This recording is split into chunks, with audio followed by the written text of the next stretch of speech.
and I divided the task into little pieces. That was about it. Now I don't have to know anything about that. It's not any different from, hyperbolic tangent function as far as Excel is concerned. It's defined there. You're done. Calculating, present value of an annuity. I actually did something like that on my Finance 301 class.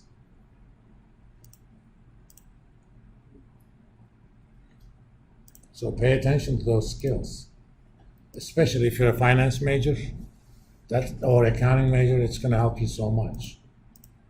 And it'll be better if you know how to deal with large databases like SQL and stuff like that.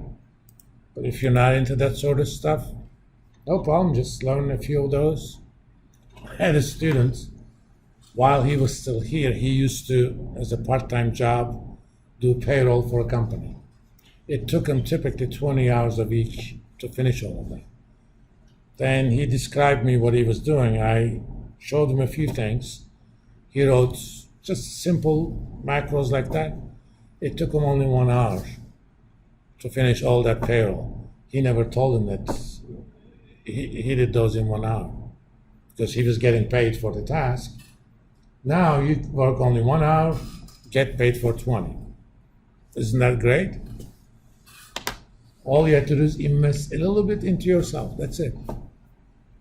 And when he got out of here, he got one of the best jobs ever out of here from finance. We put him into a boutique investment bank in Atlanta. He started at 75 plus bonuses. Okay, Atlanta is a little bit more expensive place to live, but still, this was 2015. In today's dollars, it's probably about 100,000 plus bonuses. Getting out of EKU, that's a dream job. We're not Harvard, we recognize that. Why? Because he invested into himself. And about a year later, they invited me down to Atlanta, and one of his employers wanted to take me out because they asked me for a student. I recommended only one student, and he basically beat people from University of Georgia, Georgia Tech, Florida State, University of Florida, Kennesaw. And the guy said 2 reasons. One, they asked for candidates from other schools. Everybody gave 4 or 5 names. I gave only one. That meant that, he was special. And 2, he knew Excel and VBA. That was it. Done. Then he was so successful, within 4 years, he became the CFO of a company that managed 60 T-Mobile shops. Now he has his own little fintech company. And he's going to do IPO pretty much in a year or 2. Why? Because he invested in himself. My job is just to show you. That's the easy part. The hard part is for you guys to say, this could be useful. How can I add on top of this? So it helps you out quite a bit. In this case, let's assume you don't have the function. IGR is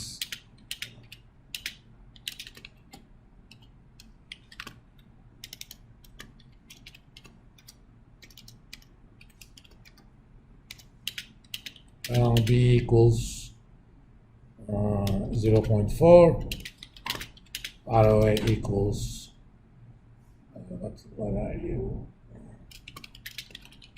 Net income over total assets.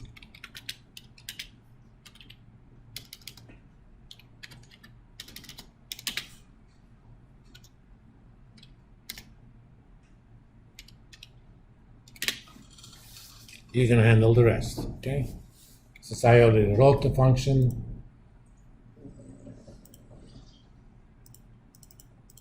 (6.01%).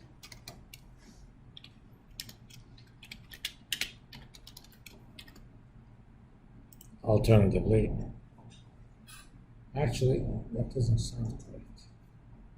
Oh, it does.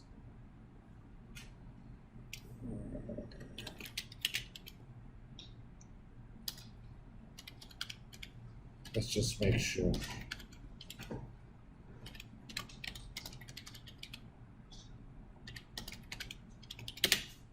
Yeah. I round things up. That's why they're kind of different.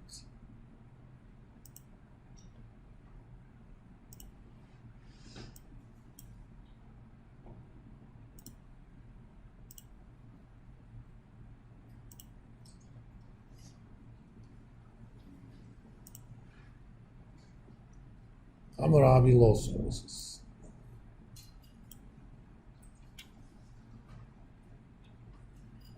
That name becomes kind of a joke in Turkish. The part Abi means big brother in Turkish. Hamur means dough. So dough, big brother, Hammurabi.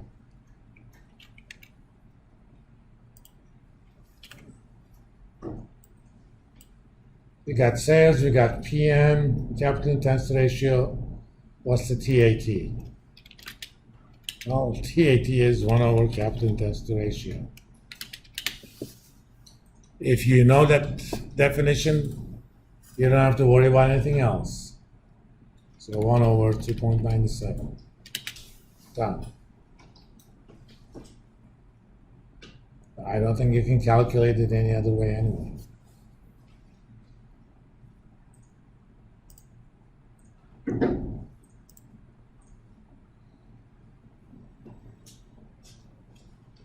Okay.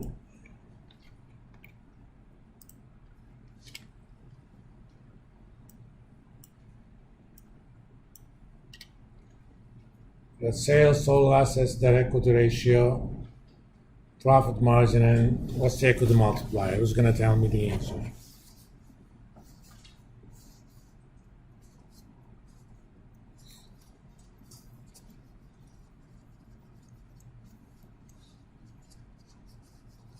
Again, go back to definitions. The equity multiplier is 1 plus that equity ratio, or total assets divided by total equity. In this case, we already know the debt equity ratio, hence 251.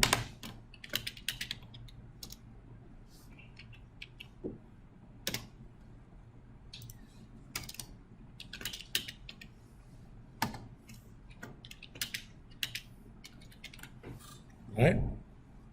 Not everything is complicated if you pay attention to details.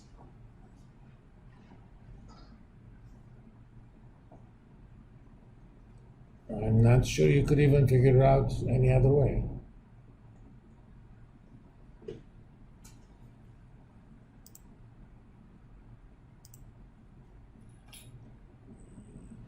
Last question. Assyrian. Not to be confused with Syrians.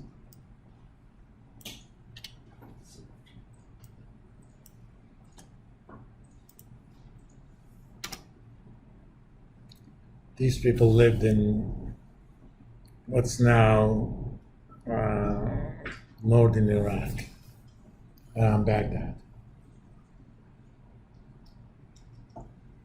We know net income, we know ROA, the equity ratio, what's return on equity. Well, we could use a lot of stuff, but we know ROA, okay? 7.11%. We know that equity. If you think about Baby DuPont, ROE equals ROA times equity multiplier, right? Equity multiplier is 1 plus that equity, so 711 times 153. Done. Again, don't make these problems too complicated for yourself. Just concentrate on what's given to you and write down the definitions. That's all you need. And remember, this is not a timed exam. Take your time. If necessary, do one question at a time.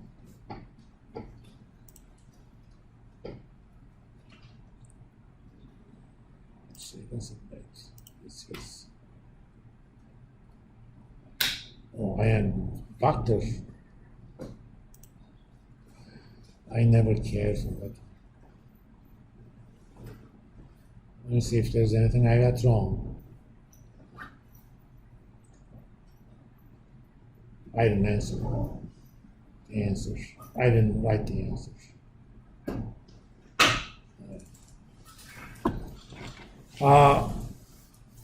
When you do these quizzes, when you don't understand why you didn't get an answer correct, unless you ask me, I don't know that you didn't understand it, okay?